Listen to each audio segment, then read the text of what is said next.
Tripoli sous le feu des milices. Alors même que les taux semblent se desserrer autour de la capitale, des dizaines de roquettes s'abattent sur la ville depuis la reprise par les forces loyales au gouvernement d'union nationale de villes stratégiques dans l'ouest libyen.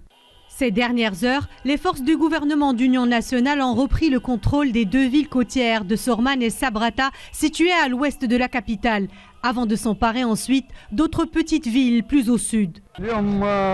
Aujourd'hui, nous avons pu prendre le contrôle d'une grande partie de l'ouest du pays, partant de Sorman, Sabrata et jusqu'à Ras Jbir.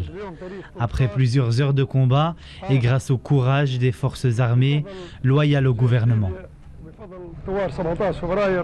Désormais privées de tout accès à la côte ouest du pays, les forces du maréchal Haftar n'ont pas tardé à riposter.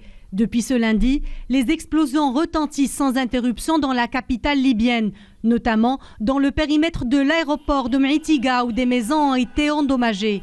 Plongé dans le chaos depuis la chute du régime Kadhafi en 2011, le pays est déchiré aujourd'hui par une lutte de pouvoir entre le gouvernement d'union nationale reconnu par l'ONU et les forces du maréchal Khalifa Haftar basées à l'Est. À ces combats s'ajoutent depuis une semaine d'importantes coupures d'eau. En pleine crise sanitaire, dans la capitale et aux alentours, plus de 2 millions de Libyens se retrouvent encore plus démunis pour lutter contre le Covid-19.